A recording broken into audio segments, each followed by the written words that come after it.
So guys, we are finally, yes, finally doing the software aspect of our ultimate AMD build guide. We showed you the hardware building, we showed you the cable management aspect of this machine, and now I'm finally going to show you, once you've built your machine and it's been sitting on your floor for a couple months while you wait for Linus to show you how to install Windows and all your drivers and set up the BIOS, now you can finally get your system running. We've made one small change to the configuration because we do want it to be the ultimate AMD machine, and we have put in a Radeon HD 6990 instead of the card we had before. So we've still got our 1100T overclocked 6-core processor. We've got our 6990 dual graphics video card on our Crosshair 4 Formula motherboard, still a rockin' machine, but now it has a slightly more up-to-date video card to go along with everything else that is totally kick butt about this system. We also have one thing that makes our setup a little bit more complicated, and that is that we have dual SSDs in RAID 0. So you can see here, this is the first step. We're going to go right into the BIOS right away, pressing delete. The first step is never ever close your side panel. And I'm going to turn this back because you could see the cameraman in it before. Never ever close your side panel before you make sure the system posts, because I guarantee you, if you do it, something will be wrong and you will have to open it back up. That's just how it works. Okay, so the first thing we're going to do in here is we are going to go into our boot selection. So when we first boot up the system, we are going to need to tell it, well, we want to boot from the CD-ROM, because that way we are going to install our Windows OS rather than booting over to the hard drive. Another thing we're going to need to do is we're going to have to go into our hard disk drives and we're going to have to configure which one is the default. So you want to set your first drive as whichever one you're going to have your OS on, and then your second and third, fourth, fifth, sixth, however many drives you have, for storage, you want to configure those as the other ones. However, you see right here, we've got our 2 Corsair SSDs. That's not what we want. We want to configure these 2 Corsair SSDs in RAID 0. So we actually need to go into our onboard device configuration, our onboard ATA controller ROM. Okay, that's enabled. Sorry, that's the wrong thing. We need to go into the storage configuration under main. It's in slightly different places depending which brand of board you're using, and we need to go for our on-chip SATA ports 1 to 4. We are going to set all of our SATA ports to RAID mode, and that is going to allow us to save configuration changes and exit now to set up these drives in RAID 0 before we go any further. So we press Control F to get into the RAID BIOS setup. So this is allowing us to configure the onboard RAID controller. So the first thing we're going to do is we can view our drive assignments in here. We can see that both of these are set up as single disks. So that's not what we want. We actually want to LD view and LD define. Okay, so we're going to press Control C to define, and then we are going to set it up as a RAID 0. Yes. We are going to use a 64 kilobyte stripe. Fast initialization, okay, gigabyte boundary, and cache mode. We can actually change that value with page up and page down. No, we can't. We can change it with space. And we can't change that option. Cool. So we are going to set this up by changing these values to yes. We now have 2 drives assigned to our RAID 0. That is exactly what we want. We're going to press Control Y. That will save. And we will enter a name. Actually, I don't really care about the name. Actually, okay, we'll call it Force, because that's the SSDs we're using. Press Enter, and yes, it will erase everything on these drives. That's fine. Remember, you can't set up RAID for your OS drive without completely wiping everything that is on the drives already. So now we have an 80 gig RAID 0, and that's where we're going to install our OS. All right, so one restart later, I've thrown my Windows 7 Home Premium disk into the drive because I already set up my boot order before I configured my RAID. I don't need to change anything. Boom. It is already loading Windows from the CD without any prompting whatsoever from me. Windows setup has gotten so easy these days. Basically all we do is click Next and Install Now. Setup will begin to start. Now there's one thing other than just entering our name and clicking through all the menus that we will have to do. Haha! A required device driver is missing. If you have a driver, floppy disk, CD, DVD, or USB flash drive, please insert it now. So there's a few different ways to do this. We're going to take the CD that was included with our motherboard, pop it in the drive, and I'll show you guys what to do next. Okay, so I put the disk in the drive, I click Browse, and it's not here.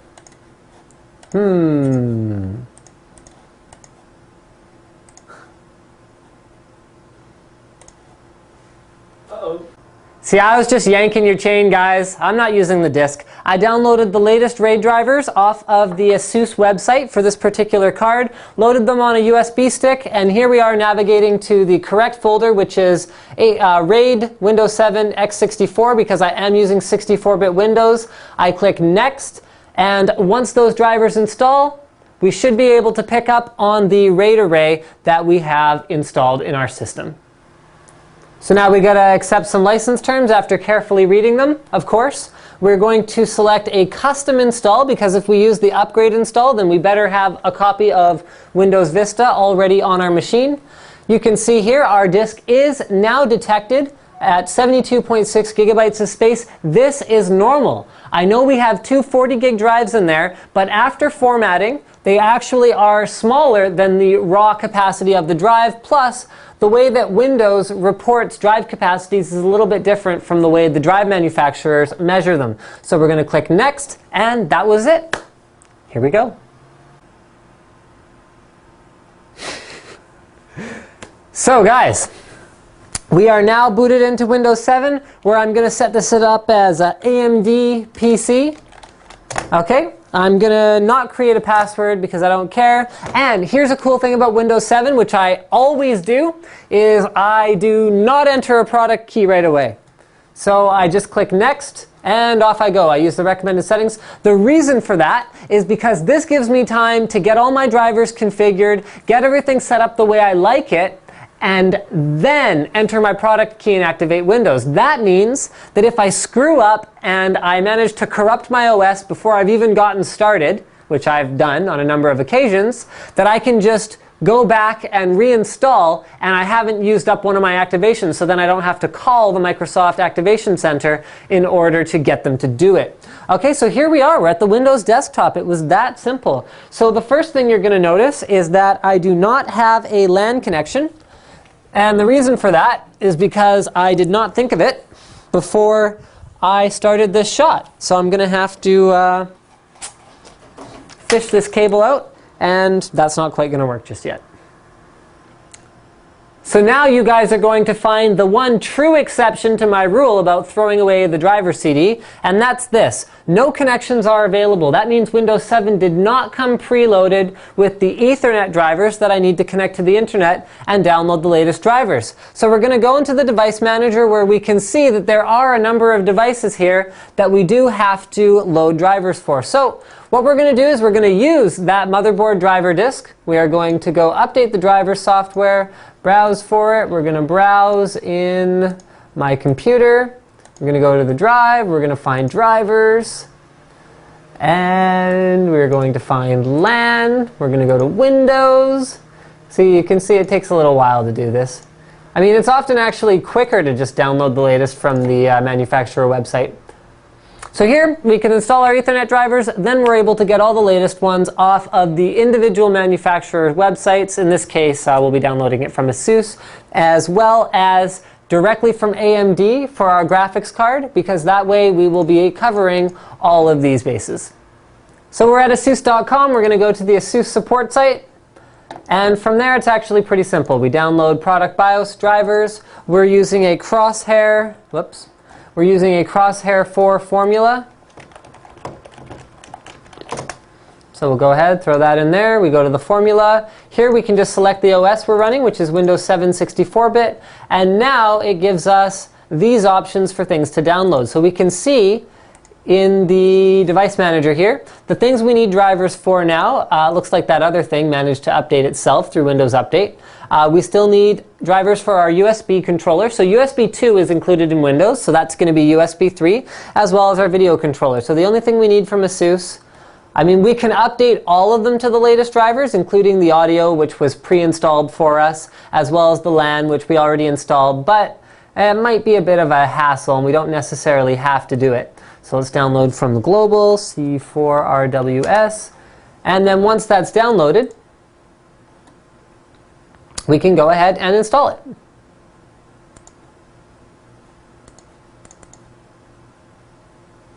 Installing Flash Reader.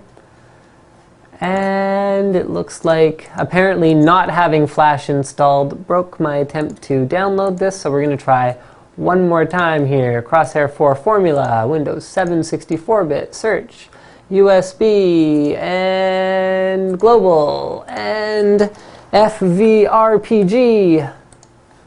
Aha, open. There we go. So that'll take a couple minutes to download. So now we're into the USB 3 driver. We're running the setup. This is for an NEC controller. Big fan of the NEC controller for USB 3 because it doesn't cause my, my external USB 3 hard drive to randomly disconnect like one of the other ones does. I won't say who. It's one of the newer ones though. I believe it's a 4-port controller. So there we go. We've installed that. Finish. So now the USB 3 controller is here under Universal Serial Bus Controllers instead of under other devices. And now finally, all that's left to do to get our computer up and running is go to AMD.com. We're going to go to the driver downloads, which is over here. Component category is going to be desktop graphics. Product line, HD series. It's really good to know exactly what you've got in your system before you try and download drivers, although there are tricks to finding out what's in there. Here we are. If you don't know exactly, still, I would definitely recommend, checking the user manual for your system or checking the documentation that comes with whatever components you happen to be using to make sure you're downloading the right things. Okay, so now we're installing our AMD software suite,